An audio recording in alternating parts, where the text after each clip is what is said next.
வணக்கம் friends, welcome to பங்கு சந்தை சாவி யூடியூப் சேனல். எல்லாரும் எப்படி இருக்கீங்க? உங்களெல்லாம் சந்திச்சு ரொம்ப நாள் ஆச்சு. நான் வீடியோ கண்டென்ட் போட்டு ரொம்ப நாள் ஆச்சு.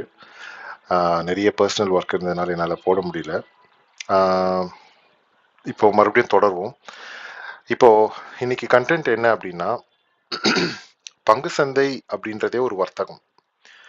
ஒரு வர்த்தகம் சார்ந்த ஒரு தொழில்.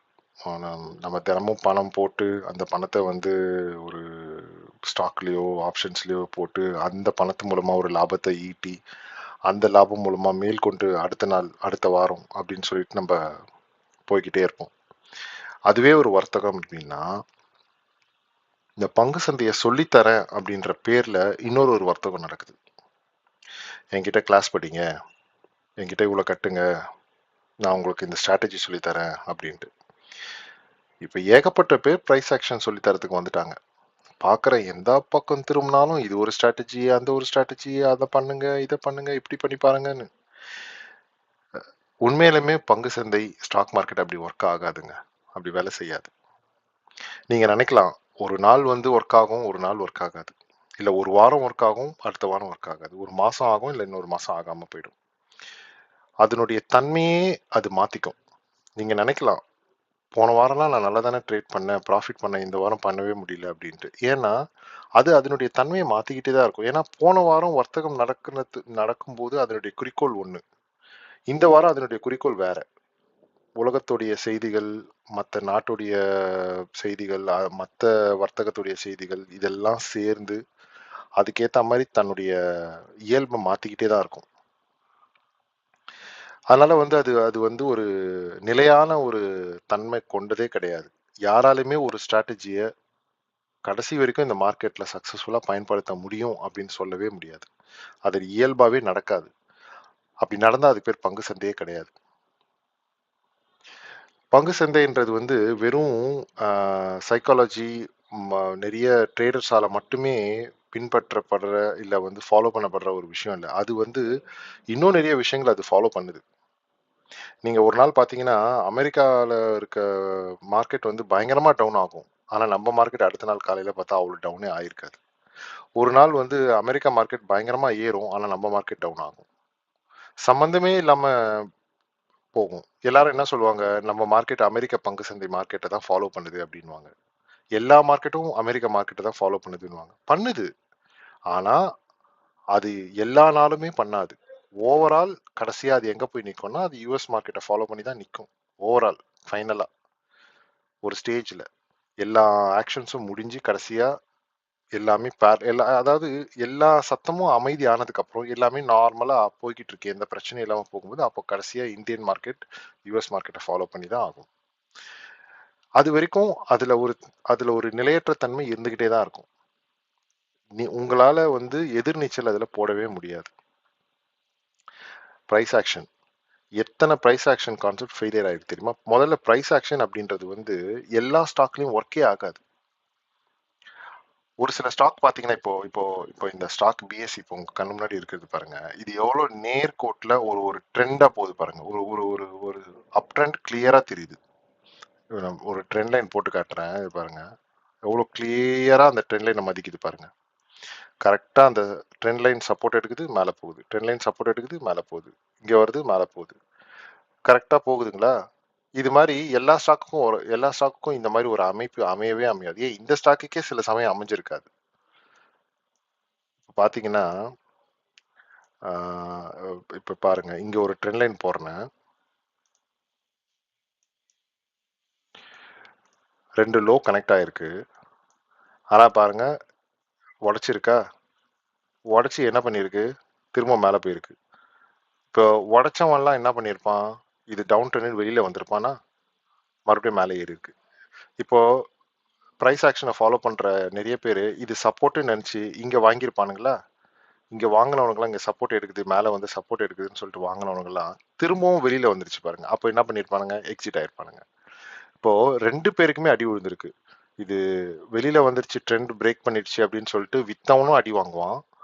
இது சப்போர்ட் எடுத்திருக்குன்னு சொல்லி இங்க வாங்குனவனும் அடி வாங்குவான். இந்த இடத்துல எக்ஸிட் ஆன உடனே. திரும்பவும் பாருங்க, எவ்வளவு தூரம் ஒரு ராலின்ட்டு. எதையுமே வந்து உங்களால வந்து கணிக்கவே முடியாதுங்க. எந்த ஒரு கான்செப்ட்டுமே உங்களால வந்து ஒரு திடகாத்திரமா இது தாண்டா நடக்க போகுது அப்படின்னு உங்களால கணிக்கவே முடியாது. அது நீங்க பிஎஸ்சியா இருக்கட்டும், டிசிஎஸ்ஸா இருக்கட்டும், இல்ல ஒரு பென்னி ஸ்டாக்கா கூட இருக்கட்டும். ரூ. 1 இருக்க ஸ்டாக்கு அடுத்த மாசத்துல பார்த்தீங்கன்னா ரூ. 10ல வந்து நிக்கும். ரூ. 10 இருக்க ஸ்டாக்கு அடுத்த மாசம் பார்த்தீங்கன்னா 0ல ரூ. 1 வந்து நிக்கும். ஸோ அதனால உங்களால உங்களால வந்து எந்த ஒரு ஸ்ட்ராட்டஜியுமே வச்சு கணிக்க முடியாது. அப்படி ஒரு ஸ்ட்ராட்டஜி கண்டுபிடிச்சு அந்த ஒரு ஸ்ட்ராட்டஜிய உங்களுக்கு சொல்லி தந்தா கூட, ஏன் அவன் உங்களுக்கு சொல்லி தரணும்? அத பயன்படுத்தி அவன் லாபம் சம்பாதிச்சுட்டு போயிட்டே இருக்க வேண்டியதுதானே. கோடிக்கணக்குல சம்பாதிக்க வேண்டியதுதானே.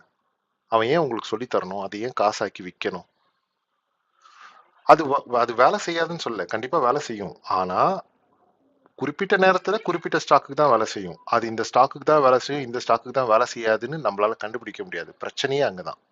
பிரைஸ் ஆக்ஷன் அப்படின்றது ஒரு கான்செப்ட். ஆனா, அது இந்த ஸ்டாக்ல வேலை செய்யும், அந்த ஸ்டாக்ல வேலை செய்யாதுன்னு யாராலுமே சொல்ல முடியாது. சில ஸ்டாக்ல வேலை செய்யும், சில ஸ்டாக்ல வேலை செய்யாது. இன்னைக்கு வேலை செய்யற ஸ்டாக்ல நாளைக்கு வேலை செய்யாது. இதுதான் கான்செப்ட். இப்ப நான் காமிச்சேன்ல, இதேதான். ஆனா, எது வேலை செய்யும் தெரியுங்களா? உங்க லாஜிக் வேலை செய்யும். உண்மையாலுமே சொல்றேன், உங்க லாஜிக் கண்டிப்பா வேலை செய்யும். நீங்க லாஜிக்கா யோசிச்சு, இந்த இடம் தான் நம்ம வாங்கக்கூடிய இடம். இந்த இடத்துல இருந்து கீழ போச்சுன்னா, இதுவரைக்கும் போற வாய்ப்பு இருக்கு. ஆனா, இந்த இடத்துல இருந்து மேல தான் போகும். அப்படின்னு சொல்லி நீங்க வாங்குனாலும், உங்களுடைய ஓன் ரிஸ்க்ல நீங்க அத எடுத்தீங்கன்னா, அடுத்ததா நாளைக்கு உங்களுக்கு அகைன்ஸ்டா நடந்தாலும், நீங்க என்ன பண்ணலாம்? இம்மீடியட்டா ஆக்ஷன் எடுத்துட்டு வெளில வந்துரலாம். ஆனா, இதுவே நீங்க ஒரு கிளாஸ் படிச்சு, ஒரு ஸ்ட்ராட்டஜிய 50,000, 40,000, 20,000 கட்டி படிச்சு, அந்த ஸ்ட்ராட்டஜி வேலை செய்யாம போச்சுன்னு வச்சுக்கோங்களேன், உங்களுக்கு அதிகப்படியான மன உளைச்சல் தான் வரும். ஸ்ட்ரெஸ் தான் ஆவீங்க. நம்மளுக்கு என்ன தெரியுமா தோணும்? அவரு சொல்லிக் குடுத்தது கரெக்ட்டு. நாம தான் சரியா பண்ணல அப்படின்னு தான் தோணும், கடைசியா. அப்படிதான் தோண வச்சுடுவாங்க. ஆக்சுவலா சொல்லி தர்றவங்க எல்லாருமே முதல்ல உங்ககிட்ட ஒரு ஆர்வத்த தூண்டுறாங்க. ஒரு ஆசைய தூண்டுறாங்க. அவங்க ஒண்ணு ப்ராஃபிட்ட காமிச்சு ஆசைய தூண்டலாம். இல்லன்னா வந்து நெறைய பேட்டிகள் குடுக்கலாம். நெறைய வந்து என்ன சொல்றது? ஒரு ஒரு மாய தோற்றத்த உண்டாக்கலாம். நான் பெரிய அனலிஸ்ட், நான் பெரிய ட்ரேடர் அப்படின்னு சொல்லிட்டு. தலைகீழா மாத்துவேன். நான் சொல்ற இடத்துல இருந்து தான் கரெக்ட்டா நடக்கும் அப்படின்ற அளவுக்கு அவங்க நெனைக்கலாம். சரிங்களா? அவங்க நெனைச்சா நெனைச்சுட்டு போட்டும். அவங்க அந்த பர்ட்டிகுலர் வீடியோ எடுக்கும்போது வேணா சரியா இருக்கலாம். ஆனா, த்ரூ அவுட் த லைஃப் அவங்க சரியா இருந்திருக்க வாய்ப்பே இல்ல. இது உண்ம. நீங்க வந்து எவ்ளோ பெரிய அனலிஸ்ட்ட எடுத்துக்கிட்டாலும் அது உண்ம. சாதிக்கக்கூடியவங்க சில பேர் இருக்காங்க. இன்வெஸ்டரா இருந்து ஒரு நல்ல கம்பெனி மதிப் ஒரு நல்ல மதிப்புக்கு அந்த ஸ்டாக் பிரைஸ் வரும்போது, அத வாங்கி, அத நல்ல பிரைஸ்க்கு வரும்போது விக்கிறாங்க பார்த்தீங்களா? அவங்க சாதிப்பாங்க. இன்வெஸ்டர் சாதிப்பாங்க. மத்தபடி எந்த ஸ்ட்ராட்டஜி சொல்லி தர்றது, எந்த ஸ்ட்ராட்டஜியுமே முதல்ல ஒர்க் அவுட் ஆவாதுங்க மார்க்கெட்ல. இது இது இது இது நிதர்சனமான உண்மை. நீங்க எந்த ஸ்ட்ராட்டஜி வேணாலும் ஒரு ஒரு ஒரு 5 ஸ்ட்ராட்டஜி எடுத்து கையில வச்சுக்கோங்க. எந்த ஸ்ட்ராட்டஜியுமே ஒர்க் ஆவாது. அப்படி ஒர்க் ஆனாலும் டெம்பரரியா ஒர்க் ஆகும். திரும்பவும் ஒர்க் ஆகாது. நீங்க எடுத்த லாபத்த ஒர்க் ஆகாதம்போது விட்டுருவீங்க. இதான் நடக்கும் மார்க்கெட்ல. உங்களுடைய லாஜிக்க யூஸ் பண்ணுங்க. ஏதாவது ஒரு நிரந்தரமான ஒரு விஷயத்த பாருங்க. ஒரு ஒரு எஸ்எம்ஏ இண்டிகேட்டரோ, ஒரு ஆர்எஸ்ஐ இண்டிகேட்டரோ, இல்ல பிரைஸ் ஆக்ஷன் ட்ரெண்ட் லைன்ஸோ, சப்போர்ட் ரெசிஸ்டன்ஸோ ஏதோ ஒண்ணுத்த வந்து ஆ, நீங்க வந்து பாருங்க. ஓகேவா? அத தொடர்ந்து ஃபாலோ பண்ணுங்க. ஃபாலோ பண்ணும்போது கரெக்ட்டா உங்களுடைய உங்களுடைய ரிஸ்க் என்ன அப்படின்றத பார்த்துட்டு, இந்த இடத்துக்கு மேல நான் வந்து ரிஸ்க் எடுக்கக்கூடாது அப்படின்னு சொல்லிட்டு எக்ஸிட்டும் ஆயிடுங்க. ஏன்னா, ஒரு சின்ன நஷ்டத்தோட வெளியில வந்துடலாம். நாளைக்கு மறுபடியும் பெரிய லாபம் பண்ணிக்கலாம். பட் பெரிய காத்திருந்து அ இது நடக்கும். நம்மளுடைய கணிப்பு சரியா தான் இருக்கும்னு நெனச்சு மேலும் மேலும் நஷ்டத்த உண்டாக்கக்கூடாது. ஸோ ஒரு சின்ன நஷ்டம், அந்த நஷ்டத்துக்கு கீழ அது வந்து போய்க்கிட்டே இருக்கு அப்டின்னா, வெளில வந்துருங்க. வந்துட்டு உங்களுடைய அடுத்த ட்ரேடிங்க்கான வேலைய பாருங்க. எப்பவுமே வந்து ஆ புரோகிரசிவா இருக்கக்கூடிய ஒரு ஸ்டாக்க பாருங்க. சைட்வேஸ்ல போறதோ, ஜிக்ஸாக்கா இருக்கிறதோ, அந்த ஸ்டாக்க பார்க்காதீங்க. இப்போ மார்க்கெட்ல ட்ரெண்டிங்கா இருக்கக்கூடிய ஒரு ஒரு 10 ஸ்டாக் எடுத்து வச்சுக்கோங்க. நான் என்ன சொல்லுவேன்னா, இப்போ இப்போ இப்போ என்ன சொல்றது? ஆ எல்லா ஸ்டாக்கும் எல்லா நாளும் தினமும் வாரத்துல 5 நாளும் ஏறிக்கிட்டே இருக்காது. சரிங்களா? ஒரு குறிப்பிட்ட ஸ்டாக் வந்து இந்த மாசத்துல நல்லா பெர்ஃபார்ம் பண்ணியிருக்கோம். கொஞ்ச நாள் ரெஸ்ட் எடுக்கும். திரும்பவும் அந்த ஸ்டாக் மேல ஏறும். அந்த மாரி கண்டுபிடிங்க. இப்ப அந்த மாரி கண்டுபிடிக்கும்போது, ரெஸ்ட் எடுக்கும்போது அதுக்கான டைம குடுங்க. திரும்பவும் அதுக்கான மூவ்மெண்ட்ட குடுக்க ஆரம்பிக்கும்போது ஸ்டார்ட் பண்ணுங்க. இன்வெஸ்ட் பண்ணுங்க. ட்ரேட் பண்ணுங்க. அது ஒரு நல்ல ஒரு ஹைக்கு போம்போது வெளில வந்துருங்க. 10% 5% பார்த்துட்டு வெளில வந்துருங்க. Cool down. அந்த மாரி ஒரு 10 ஸ்டாக் எடுத்து வச்சுக்கிட்டீங்கன்னு வச்சுக்கோங்களேன், உங்களுடைய வாட்ச் லிஸ்ட்ல. கண்டிப்பா வந்து உங்களுக்கு மாசத்துக்கு ஒரு 2 ட்ரேடோ, 3 ட்ரேடோ இல்ல 4 ட்ரேடோ தாராளமா கிடைக்கும். நீங்க எது வேணா எடுத்துக்கோங்க. ஆப்ஷன்ஸ் கூட எடுத்துக்கோங்க. அது நல்லா ஒரு ஒரு மூவ்மெண்ட் குடுத்துச்சு அப்டின்னா, அது கண்டிப்பா ரெஸ்ட் எடுக்கும். இல்ல கீழ இறங்கி வரும். அதுக்கான ரியாக்ஷன் அது திரும்ப குடுக்கும். ஏறுச்சு அப்டின்னா, that will give an opposite reaction. அந்த ரியாக்ஷன் குடுக்குற வரைக்கும் நீங்க வெயிட் பண்ணுங்க. எல்லாத்துக்கும் மேல, நான் ஏற்கனவே நம்ப யூடியூப் சேனல்ல போட்டது தான். Fibonacci is the best tool. அந்த ஃபிபனாக்கி டூல நீங்க அந்த அந்த பார்ட் 1, பார்ட் 2 2 வீடியோவும் பாருங்க. உங்களுக்கு நிஜமாலுமே ரொம்ப வந்து என்ன சொல்றது, நல்லா புரியும் அந்த ஃபிபனாக்கி. அந்த ஃபிபனாக்கில தான் எல்லா மேட்டருமே இருக்கு.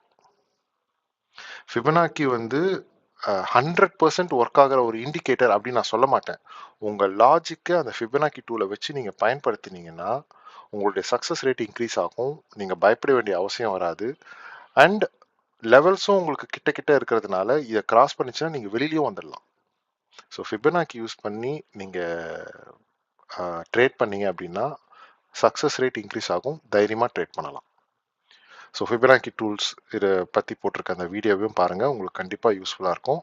மேலும் இன்னொரு வீடியோவோட இன்னொரு அ ஒரு அ சிந்தனையோடு நான் உங்கள வந்து சந்திக்கிறேன். எதனா வேற ஏதாவது கன்டென்ட்டோட நான் உங்கள வந்து சந்திக்கிறேன். அதுவரைக்கும் நம்ம சேனல சப்ஸ்கிரைப் பண்ணல அப்படின்னா, சப்ஸ்கிரைப் பண்ணிடுங்க. உங்களுடைய தாட்ஸ வந்து ஷேர் பண்ணிடுங்க. கமெண்ட்ஸா. நன்றி.